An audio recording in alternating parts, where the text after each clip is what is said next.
Donc il faut savoir que le bouquin de Frédéric Laloux s'appuie donc sur la théorie intégrale de Ken Wilber, et lui-même ça s'appuie sur la spirale dynamique qui a été imaginée, réfléchie par un docteur en psychologie qui s'appelle Claire Graves. En fait, ce qu'il a voulu dire, Claire Graves, c'est que l'humanité, enfin l'individu et les organisations ont exactement le même cheminement que l'humanité tout entière. On fait une succession de visions du monde, de systèmes de valeurs, qui sont des réponses nécessaires à notre environnement. C'est-à-dire que, je vais vous expliquer tout ça, et en fait, l'idée c'est qu'on va avoir une succession de quêtes individuelles puis collectives. C'est important, vous allez voir quoi. Quêtes individuelles et collectives, et à partir du moment où nos réponses individuelles ne correspondent plus, on va se replonger dans le collectif, et quand le collectif ne répond plus à notre besoin de base, on va se projeter dans un système individuel. Donc en fait, dès que la réponse est plus adaptée, on change le système de valeurs. Et l'idée, c'est qu'on va garder quelque chose du système de valeurs précédent pour l'inclure et le transcender. On va vraiment récupérer ce qu'il y a de mieux dans le système de valeurs d'avant, et on va en faire quelque chose de mieux. Donc inclure et transcender, c'est un terme qui revient dans la théorie intégrative de Weber. Donc je vais vous parler de la spirale dynamique dans un premier temps. D'abord, je vais vous expliquer la théorie rapidement de la spirale, puis ce que ça veut dire pour l'humain, l'individu, puis pour l'organisation, et du coup pour l'agilité, puisque l'idée c'est de faire un pont entre cette analyse, cette grille de lecture des organisations et des êtres humains, vers l'agilité. Okay, puis je parlerai ensuite d'équipe, et je vous parlerai de leader, de la posture de leader dans la spirale dynamique, qu'est-ce que ça veut dire. Et je vous expliquerai ensuite pourquoi, ce qu'on peut en faire en fait de tout ça. Puis je vais commencer par vous raconter ma petite histoire à moi, enfin en tout cas le début de mon histoire. Moi j'ai rencontré l'agilité au travers d'un monsieur moustachu, on appelle ça, il s'appelle Alexandre Boutin. Donc qui est à Grenoble il y a une dizaine d'années. Et voilà, donc mon papa agile à moi, c'est monsieur Alex Boutin. Je vais revenir sur mon histoire systématiquement. Le premier code de la spirale dynamique, c'est, vous allez voir, c'est une succession de couleurs. Beck et Cohen ont décidé de faire des couleurs plutôt que des lettres, c'est plus facile à retenir. Et vous allez voir que les codes individuels sont des couleurs chaudes et les couleurs froides sont plutôt des codes collectifs. Vous allez voir. Une astuce pour retenir.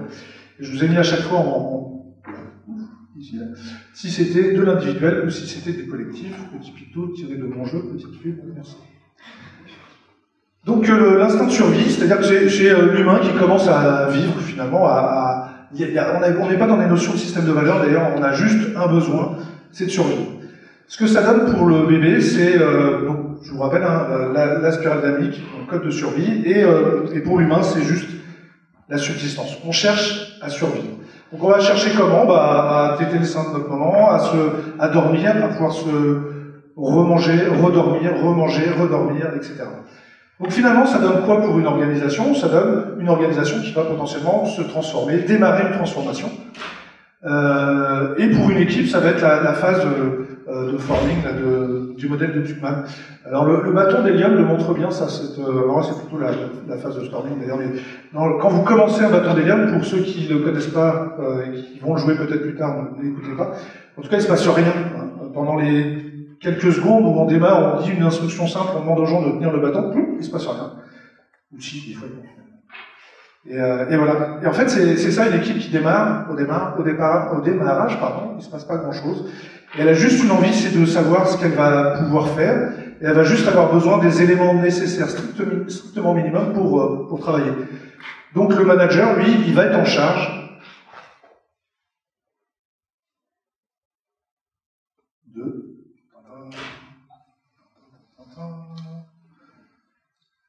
d'assurer le minimum de sécurité. Okay, donc en fait, le manager va juste donner la capacité à l'équipe de travailler ensemble, d'avoir des outils pour travailler ensemble. Ça paraît simple comme ça. J'accompagne une équipe aujourd'hui, je vous ai pas dit, mais je suis coach professionnel et coach agile. Et j'accompagne une équipe qui, quand je suis arrivé, la patronne m'a demandé de mettre la méthode agile en place. Donc ça voulait dire quelque chose, hein, vous allez voir en termes de spirale. Elle voulait mettre la méthode agile en place, sauf que l'équipe n'était pas complètement constituée, il manquait encore des gens. Le manager n'était pas vraiment là, surtout il n'avait pas de PC, il n'avait pas de salle de réunion, enfin bon, il n'y avait pas grand-chose, quoi. Donc on a commencé par mettre cette brique-là en place. Donc voilà, premier code individuel, je cherche à survivre. En termes d'agilité, du coup, je cherche juste à comprendre ce que je fais là, et ce que je fais dans l'équipe. Deuxième étape, donc mon agilité à moi, je l'ai vécu un petit peu comme quelque chose de magique. C'est pas moi, même si je peux le laisser croire, mais non, c'est pas moi. C'est juste qu'on se lance là-dedans, il y a un truc qui fonctionne, on ne sait pas vraiment pourquoi, moi c'est ce que j'ai vécu en tout cas. Et puis on voyait des sourires dans les couloirs des gens de l'équipe. Donc, et les autres managers venaient nous voir en disant mais pourquoi ils sont contents les gens? Bah rien, ils font de l'agilité. Ah d'accord, ça a l'air bien.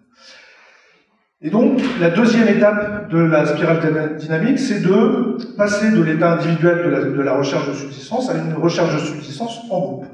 Et le meilleur moyen d'essayer de survivre en groupe, c'est de se réunir autour souvent d'un leader. Et c'est souvent un mode tribal qu'on va retrouver dans certaines tribus. Alors actuellement, les codes violets dans le monde, il n'y en a plus beaucoup.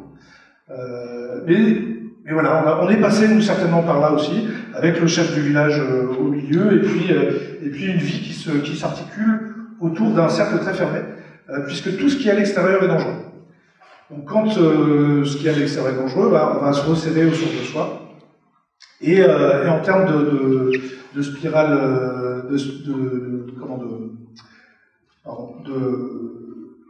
de groupe, on va chercher une fois que l'humanité, une fois que l'humanité a réussi à vivre la première fois en groupe, on va créer des familles, puisque le groupe, c'est lui qui nous apporte la sécurité. Donc la seule valeur qui est liée à ce code violet, sa seule recherche, c'est la sécurité. Donc ça veut dire quoi en termes d'organisation et en termes d'agilité? Déjà, l'agilité c'est magique, on ne cherche pas forcément à l'expliquer. Et puis l'équipe va vraiment se refermer un peu sur elle-même, elle va se rassembler autour de valeurs profondes, valeurs assez fortes, et notamment les premières que l'on voit quand on commence l'agilité, c'est les valeurs du manifeste, ou les valeurs de Scrum. Et puis on va se retrouver là, et souvent les équipes sont identifiables. Ce que vous allez voir dans des bureaux, c'est des grands tableaux avec des avatars partout. Voilà, alors je ne sais pas si vous vivez ça, si ça se vit toujours, mais il y a une dizaine d'années, quand on commençait à agiter, c'était la minorité. Hein, on passait dans des bureaux de SFOSI, par exemple, et hop, on voyait un truc avec des gens qui faisaient la fête, qui se jetaient des balles, et puis c'était souvent là que ça se passait. Et en termes de manager, le manager va se montrer rassurant sur l'avenir, c'est-à-dire qu'il va chercher à mettre en place la communication qui va faire que on va savoir que demain le projet va rester en vie, on va avoir suffisamment de budget pour continuer à faire nos projets, on est sûr dans notre entreprise.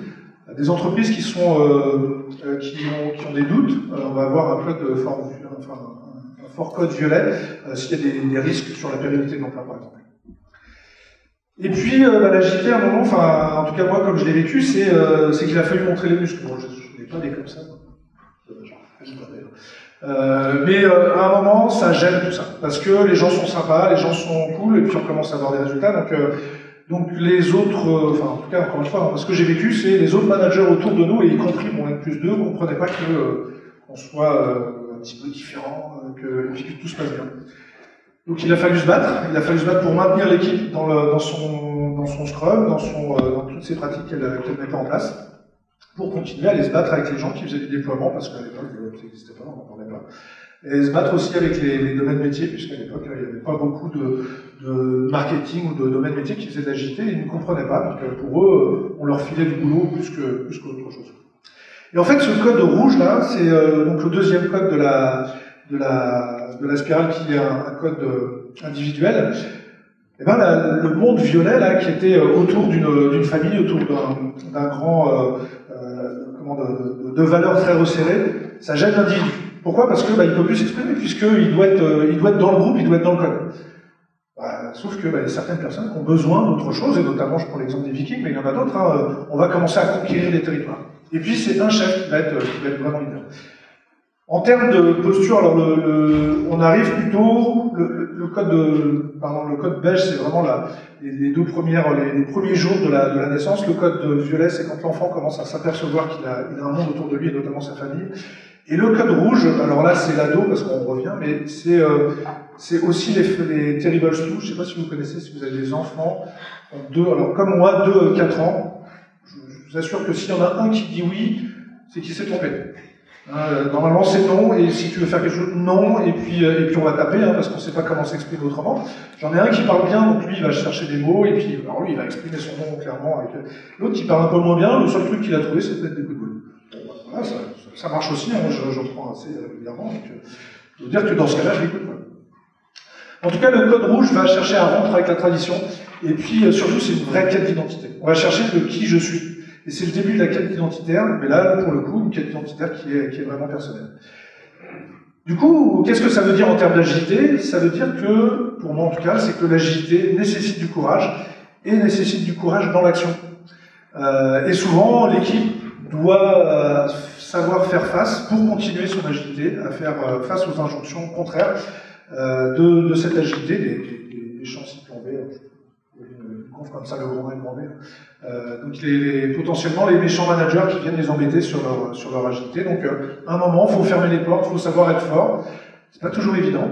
Encore une fois, il y a des exemples d'un Scrum Master qui avait une petite tendance à être un petit peu tyrannique dans son équipe, et puis en fait, il suffisait juste de mettre en posture de protection vis-à-vis de l'extérieur, plus qu'en posture tyrannique vis-à-vis de l'intérieur. Finalement, ça s'est très très bien passé. Et donc, on demande aux managers de se montrer du coup combatifs. Attention, c'est les gens qui sont souvent attachés au respect, et je vous expliquerai un petit truc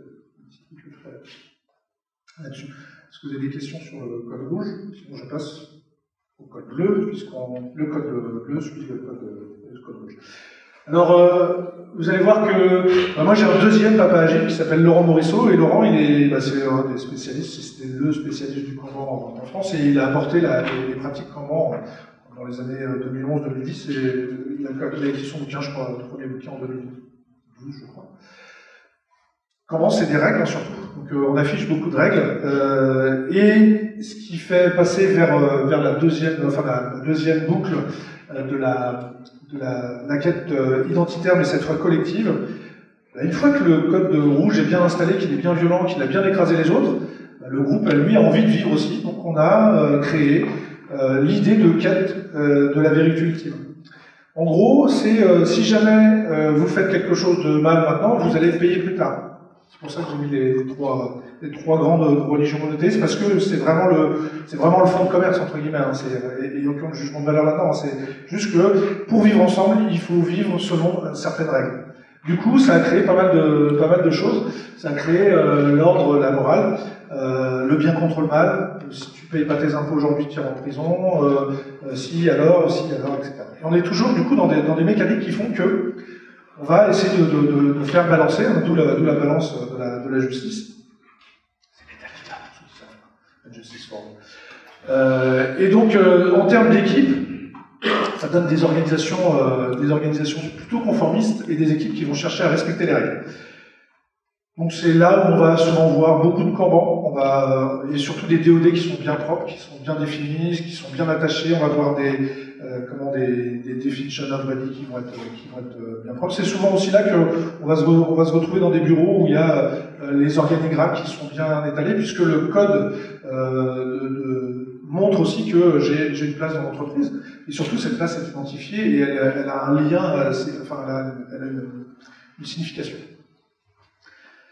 Et le manager, lui, va chercher à être exemplaire, et du coup ça fait souvent des managers paternalistes.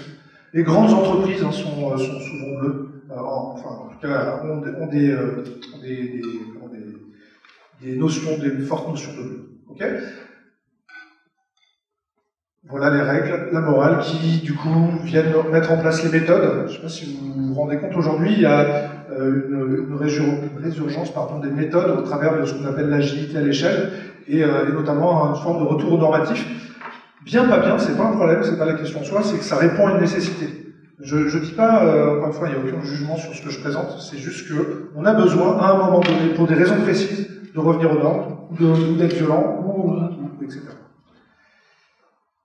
Sauf que le fait de vivre en bleu, je vais vous le raconter raconter après, mais en tout cas, moi, à un moment de l'agilité, on s'est dit, bah tiens, avec les clés, si on arrivait à faire mieux et faire encore plus, et encore créer plus de valeur, etc., etc. Ça, c'est, vous me direz, hein, si vous avez vécu ce cursus-là, la naissance, la magie, le côté un peu obligé de sortir les muscles, et puis le côté de mise en place des règles, retour aux règles, retour aux normes, et à un moment de se dire, tiens, j'ai plus besoin des règles, je vais faire différemment. Et donc, le code orange, c'est un code qui se veut rationnel et individualiste. C'est-à-dire qu'on va vraiment chercher à se faire plaisir pour soi. Là, c'est un code individuel, on va chercher à se faire plaisir pour soi. On a inventé la société de consommation, du coup, qui fait place, qui succède un petit peu à la société très conformiste liée à la religion. Okay, donc on va chercher à se faire plaisir, et souvent on va chercher à accumuler des grosses voitures, à chercher à accumuler la crise de la quarantaine, des fois. On a envie de vivre pour soi, et puis voilà, on va montrer un petit peu aux autres. Mais c'est pas méchant, on va pas chercher à faire du mal à l'autre, on va pas chercher à exister. Par exemple, le code rouge, lui, va faire du mal pour faire du mal, parce que c'est sa façon de s'exprimer, et c'est son identité qu'il est en train de rechercher. Le code orange, il y a des dommages collatéraux, hein, souvent à la crise de la quarantaine. On va des enfants, ça. Mais en tout cas, c'est pas la volonté de faire mal, c'est se faire plaisir à soi, et parfois, malheureusement, il y a des dommages collatéraux. Et du coup, quand on veut se faire plaisir et quand on veut aller plus loin, c'est là que la science va commencer à avoir son piédestal de lit. Et puis on va rechercher les débuts du développement personnel, c'est là qu'il atterrit dans les années 70. Pour les organisations, c'est là que, quand vous regardez un petit peu l'Agile Fluency, par exemple, c'est là où on va vraiment chercher à produire de la valeur. On va sortir un petit peu du côté méthodologique des choses, et puis on va se poser des questions sur l'optimisation de la valeur. Et du coup, les équipes vont challenger l'outil opérationnel, et c'est là le domaine aussi de l'innovation. Okay, donc ça veut dire que les managers, lui, va investir. Il va investir dans l'équipe, mais il va être aussi investi. On a une forme d'appartenance à l'équipe. Et puis, à un moment de ma vie d'agiliste, je me suis dit, tiens, si j'allais dire un petit peu la bonne parole, parce que c'est vraiment, on est quand même dans un monde génial, l'agilité, voilà, c'est top, c'est parce que des belles choses, et puis du coup, je suis comme vous, hein, je suis allé faire et puis c'est la symbolique du verre, de la dernier code collectif, dernier code de la première boucle, c'est le deuxième boucle, je vous dire après. Première boucle, donc ce code est un code de communauté. Donc là, on va essayer de vivre ensemble en harmonie, ça c'est chaud. Et du coup, c'est un code très humaniste. En tout cas, c'est là qu'on va commencer à voir la génération un peu flower power, communautaire, à vivre ensemble, à échanger, à débattre, essayer de chercher du consensus, etc. Et donc les organisations vont s'appuyer sur des communautés. On va commencer à transférer de l'information de manière communautaire, en communauté, pardon, et on va du coup chercher des équipes. On va chercher des équipes auto-organisées et on va chercher l'autonomie des équipes. C'est à ce moment-là qu'on va commencer à le faire. Et ça donne souvent ça donne un style de management très bienveillant. On parlait presque, on commence à tirer. Je sais pas, j'ai pas de définition du management agile, donc je me dis qu'on doit commencer à être dans l'agilité à ce niveau-là. Je sais pas qui est dépositaire de l'agilité, mais souvent quand je lis dans des blogs, j'ai l'impression qu'on commence l'agilité à ce niveau-là, puisqu'on n'a pas le droit de parler de méthode, on n'a pas le droit de parler de valeur d'argent. Quand j'ai fait mes cours de coaching individuel, là, le gars qui me parlait de la spirale dynamique, il m'a dit, c'est pas compliqué, l'agilité c'est orange. Pourquoi ? Parce que vous cherchez à créer de la valeur. C'est tout. Vous cherchez juste, vous rentrez dans les entreprises pour essayer de faire en sorte qu'elles gagnent plus d'argent. Mais il y a autre chose. Non, essaye d'avouer ça. D'accord. Du coup, c'est lui qui m'a appliqué un petit peu et j'ai fait mon mémoire de master sur ce sujet. Et donc voilà, on va chercher à avoir un management bienveillant. Et puis à un moment, moi j'ai commencé à lire des bouquins, puis surtout avec j'ai rencontré la spirale dynamique au départ avec Pablo Perno qui a commencé à m'interroger. Et puis la pensée complexe, j'ai commencé à chercher un peu à gratter, notamment avec Michel Serres, où on commence lui explique que finalement on vit la troisième révolution culturelle, ou en tout cas de diffusion d'informations. La première étant l'écriture, la deuxième l'imprimerie, la troisième Internet. À chaque fois, on multiplie, on maximise la capacité à passer de l'information. Et donc il faut réagir différemment, donc les sites émergents, etc. etc. Et moi j'ai eu la chance de passer un peu de temps avec le monsieur à gauche, là, Jean-François Auguste. Et en fait c'est un monsieur qui est assez rigolo parce que il fait vieux papy d'un côté, un très paternaliste. Quand je mangeais avec lui, c'était presque s'il ne coupait pas d'avion. Et puis en même temps, il est en pleine conscience de ce qu'il a fait, que c'était pour pérenniser l'emploi, pour avoir de la valeur, etc.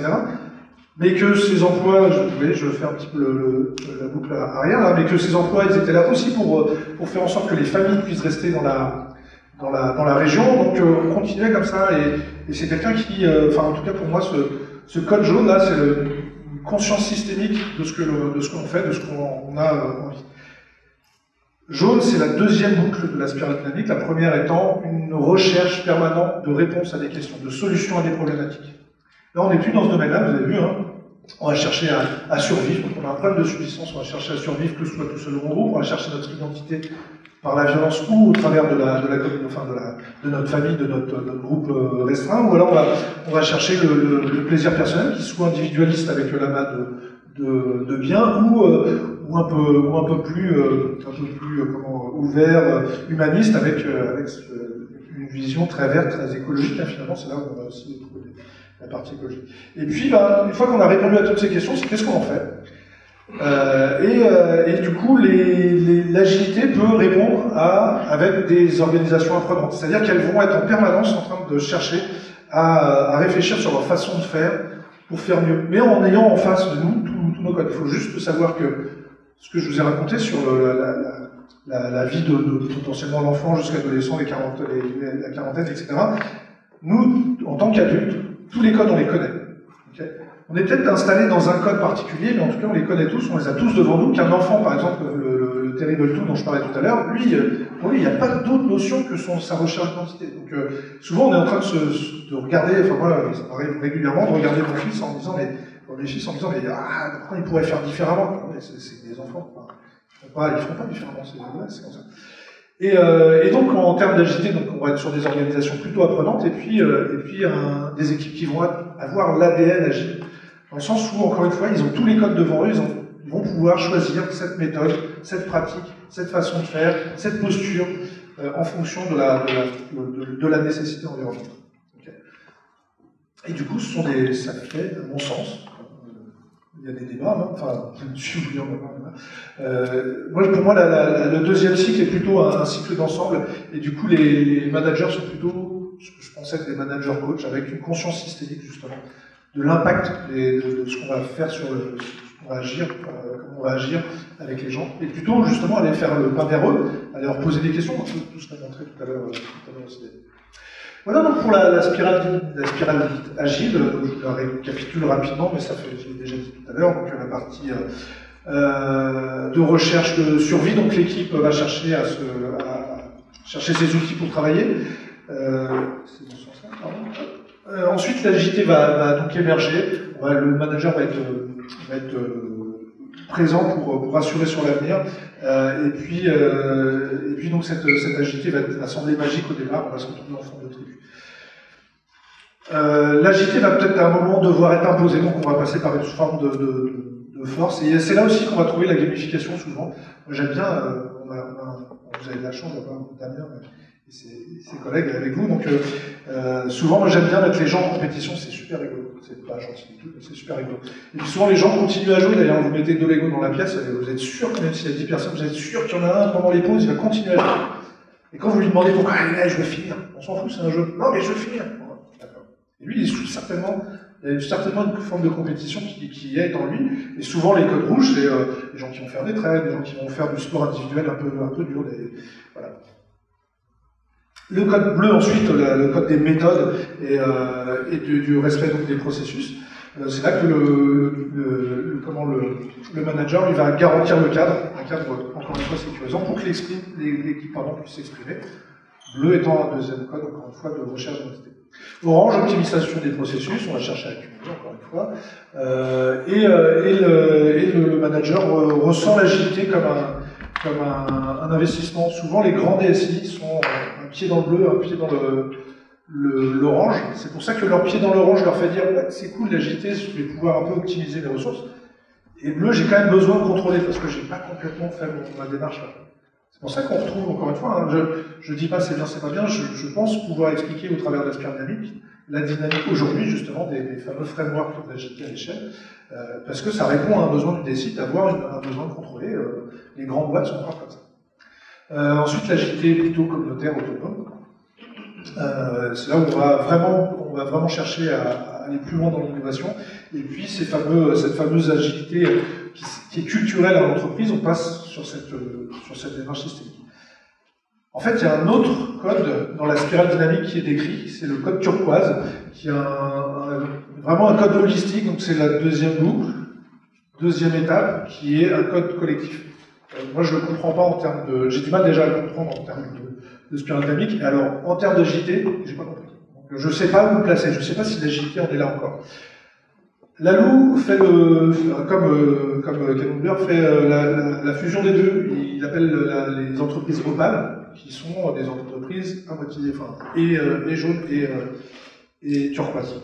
Lalou ne parle pas non plus des deux premières couches. Il passe directement au jaune. Comme Hilbert. C'est un choix éditorial comme ça. Et en tout cas, moi, je sais pas dire ce que c'est cette agilité-là, ce dernier code qui est. Et il faut juste savoir que, comment il s'appelle, Claire Graves, quand il a imaginé cette spirale dynamique, il a rencontré 6 personnes qui étaient dans cet état d'être turquoise. Donc aujourd'hui, il y en a certainement plus. On essaye de faire des stats sur comment sont nos dirigeants aujourd'hui. Il faut savoir que la population qui serait en France dans la couche déjà jaune, on l'estime à 25%. Donc il y a peu de gens qui ont cette vraie conscience et qui vivent avec cette conscience systémique. Je vous raconterai un autre truc. Mais attention, on ne met pas les gens dans des boîtes. C'est pas une méthode, hein. C'est une grille de lecture qui dit qu'à un moment donné, on peut avoir des comportements particuliers pour une raison précise. Okay, mais c'est absolument pas de dire tiens, toi t'es rouge, toi t'es vert, toi t'es jaune, t'es toutes les couleurs, c'est que je me trompe.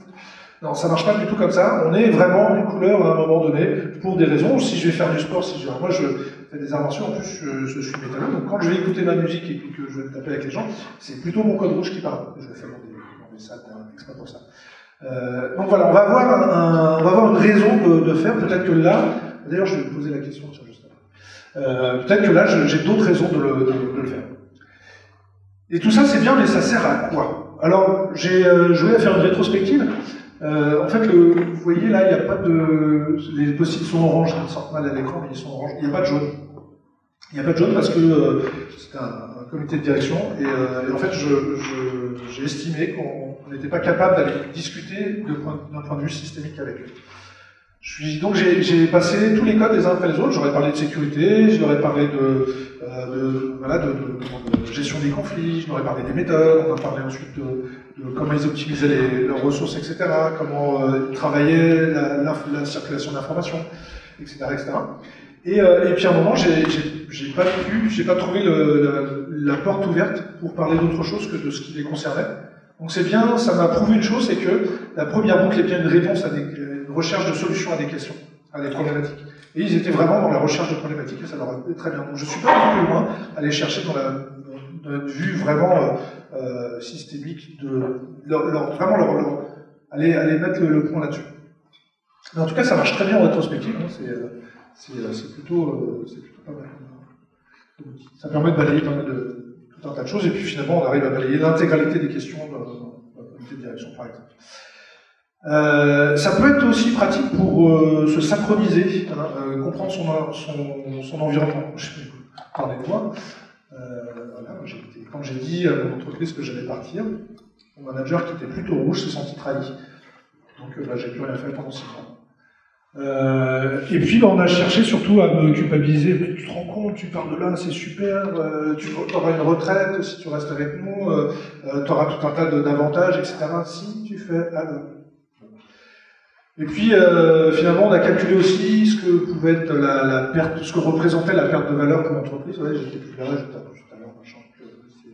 Voilà, en tout cas, un des managers m'a parlé de ce truc-là. Et puis après, des managers peut-être un peu plus dans l'émotion. Donc, le code vert est plutôt un code de l'émotion. On commençait à me parler de leur émotion. Ouais, mais c'est dur pour nous, tu te rends compte, on va perdre un élément de la communauté, en plus t'es actif, etc., etc. Donc c'est intéressant tout ça parce que en fonction de la façon dont le manager va vous parler, bah, vous pouvez peut-être un peu décoder et puis surtout avoir une voie d'entrée pour commencer à discuter avec lui. Si vous parlez de ses émotions, forcément parlez de ses émotions. Attention, un code rouge qui se sont trahis, peut-être qu'il va soit falloir lui parler de cadre, juste le code de dessus, mais n'allez pas lui chercher à lui parler d'émotions ou d'optimisation des ressources, lui il s'en fout complètement. C'est pas du tout son problème. Et puis après, est-ce que voilà, pour un manager qui va plutôt monter dans le jaune, ça va être plutôt quelque chose de normal. Donc, voilà, de toute façon, c'est bien pour toi. Alors, on va pouvoir aussi définir, enfin reconnaître ces valeurs, potentiellement pardon, les aligner vis-à-vis de nos comportements, et puis les interroger aussi, qu'est-ce qu'elles sont finalement nos valeurs. La spirale dynamique va parler de 3 niveaux de valeurs. Les valeurs de surface, les valeurs, donc celles qu'on donne, voilà, moi je partage, je suis quelqu'un d'humaniste, etc. Celles qui sont les valeurs cachées, pardon. Celles que je ne donne pas, ou celles qui sont implicites. C'est-à-dire que dans une réunion de famille, il y a des valeurs implicites. Je sais pas, on se lève pas à table, j'en sais rien, on parle pas de politique ni de religion. Un code qui est des valeurs comme ça qui sont pas vraiment dites, enfin des comportements qui tirent à des valeurs qui sont pas vraiment dites, mais que tout le monde connaît. Donc voilà, on se pose pas la question, on les dit pas. Et puis il y a les valeurs cachées, vraiment celles-là, celles dont on ne parle pas, parce que je suis quelqu'un de profondément servile et je viens là juste pour me faire plaisir. Moi. Ça, je vais jamais vous le dire, de toute façon, je serais dans un autre contexte, peut-être que je le dirais, mais en fait, là, ici, en tout cas, je ne peux pas le dire. Donc ça permet d'avoir ces 2 niveaux et qui forment ce qu'on appelle en spirale dynamique les valeurs profondes. Qu'est-ce qui vraiment me motive, mais à fond? C'est quoi qui fait que je vais avancer? Donc, vous l'avez vu, hein, la recherche d'identité, ou alors la recherche de plénitude personnelle ou en groupe, etc. Et c'est cette valeur profonde qu'il faut aller chercher. Donc voilà, ma question c'est potentiellement, est-ce que je suis là parce que grâce à vous je me sens en sécurité? Parce que j'ai mon monde à moi et du coup je me sens en sécurité. Ou alors je viens juste chercher des feedbacks de votre part, et ça aussi ça me rassure, ça me fait du bien en plus, si ça doit être positif, c'est d'accord. Mais en fait, vu que j'ai raison, il faut absolument que je vous dise que j'ai raison, puisqu'il faut absolument que vous utilisiez la spirale dynamique dans votre approche de l'agilité. Il n'y a pas d'autre choix. D'ailleurs, si jamais vous ne le faites pas, vous allez passer à côté d'un truc. Je vous le dis. Hein. Ça peut être, encore une fois, ça peut être un de mes messages. Je vous laisse juge de tout ça. Mais vu que je suis consultant, bah, j'ai aussi besoin de parler de moi. Et puis de parler de ce que je fais, donc potentiellement de vendre mon livre que je n'ai pas encore écrit, et tout ça.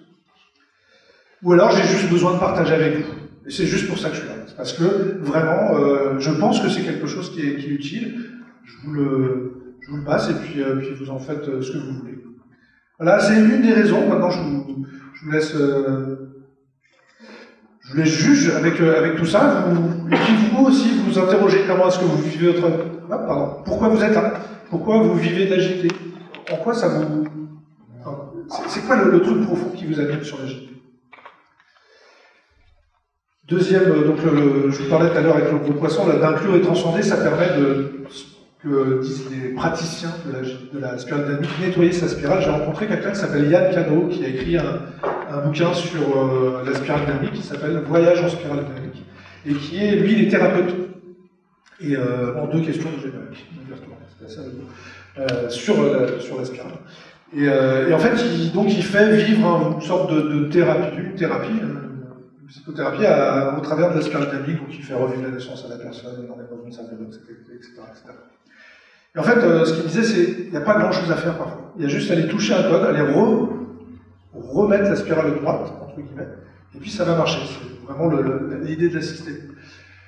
Donc, il faut aller chercher, potentiellement, rechercher les besoins de base, essayer de chercher à aligner les valeurs, potentiellement juste convaincre.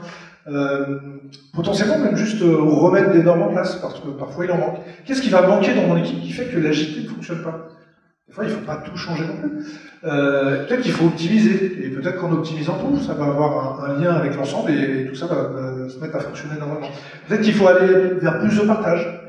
Et comment est-ce que je dois mettre plus de partage dans l'équipe?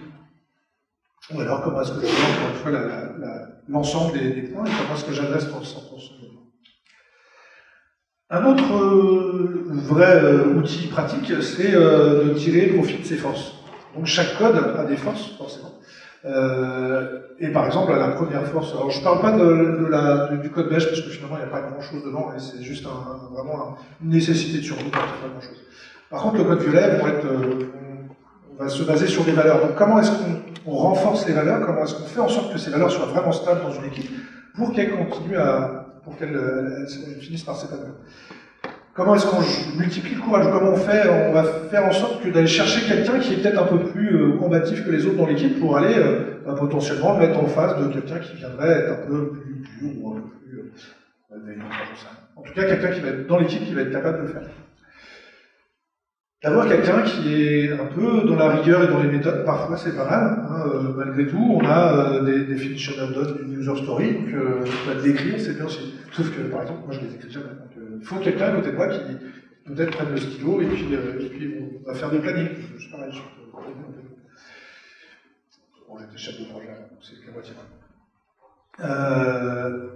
Peut-être qu'il faut aller chercher aussi dans la performance. Et puis comment est-ce qu'on va chercher la personne qui va aller réfléchir à l'amélioration continue, celui qui va aller chercher la rétro qui va faire que l'équipe va continuer à adhérer au rétro. Vous savez bien, à un moment, les rétros, on fait toujours la même chose, c'est pas rigolo, ou quoi, de toute façon ça ne sert à rien. Donc, quelqu'un qui va avoir cette fibre-là. Donc une équipe, comme disait tout à l'heure David, c'est une somme d'individus avec ses forces. Donc aller chercher les forces, aller les lire potentiellement. Peut-être aussi aller chercher quelqu'un qui va être plus bienveillant, qui va permettre aussi de faire rayonner cette bienveillance, ou avoir encore une fois cette vue systémique qui va permettre d'aller vers des choses plus social focus, des choses qui vont être axées vers les actions positives. La spirale dynamique va décrire des formats de transition et des prérequis et des capacités de changement. Il faut savoir qu'on a 3 types de systèmes. On va avoir des systèmes fermés ou arrêtés, c'est-à-dire qu'il y a des systèmes qui ne bougeront pas quoi qu'il arrive. Pourquoi? Parce que leur système de valeur actuel leur convient pleinement. Exemple, des grandes DSI avec des systèmes très méthodiques, ça leur va, pourquoi ils changeraient? Les résultats sont là, en tout cas de leur vision, eux, ils voient ça comme étant quelque chose qui va produire des résultats qu'ils attendent, pourquoi ils iraient changer? Donc, en gros, ce que je dis au travers de ça, c'est pas de vous battre avec des gens qui n'ont pas envie de bouger, parce que de toute façon, ils ne changeront pas. On n'inflige pas de peine, hein, donc même si vous imaginez que les choses sont propres, il faut alors je ne vais pas les détailler là, mais il faut 6 conditions au changement. L'une est l'insight, l'autre est la capacité à voir un autre système. C'est-à-dire que quand l'humanité a changé d'un système de valeur à un autre, il s'est aperçu que le système actuel ne lui convenait plus, et 2, il s'est aperçu qu'il y avait quelque chose qui allait pouvoir le sauver derrière. On ne part pas d'un système de valeur à un autre sans s'assurer qu'on va changer quelque chose. Et souvent, si je prends l'exemple de la quarantaine, les grands clashs de la quarantaine font que je vais vivre pleinement, et c'est parce que j'ai envie de vivre pleinement, et ça va me satisfaire, et je sais que ça va le faire. C'est pour ça que je fais le changement. Et à un moment, j'ai l'insight qui va faire que je vais bouger. J'ai la petite étincelle qui va faire que je vais bouger. Et puis, alors en tant que coach professionnel et puis coach agile, ça permet aussi de donner soit des objectifs de coaching, donc soit les donner soit en tant que posture de consultant, soit en les aidant à se placer dans des éléments de la spirale. Donc moi je le fais avec les équipes, ça marche plutôt bien. Leur dire où est-ce que vous êtes, et puis en conscience, ils vont chercher soit à rentrer dans un système de communauté, soit à essayer de rester dans leur système quand ils sont dans le code orange, par exemple, ou un peu plus pleinement dans le code orange, de rester comme ça. Et puis d'aller optimiser un petit peu, réparer la spirale, c'est ce que je vous disais tout à l'heure. Donc c'est une quête sans fin, vous avez vu, il y a 2 boucles, 6 codes dans la première, 2 dans la deuxième, donc on sait qu'il y en aura 4 autres. Ils commencent à être décrits, je suis incapable de vous dire ce que ça va être dedans, mais en tout cas c'est pleinement intéressant à suivre.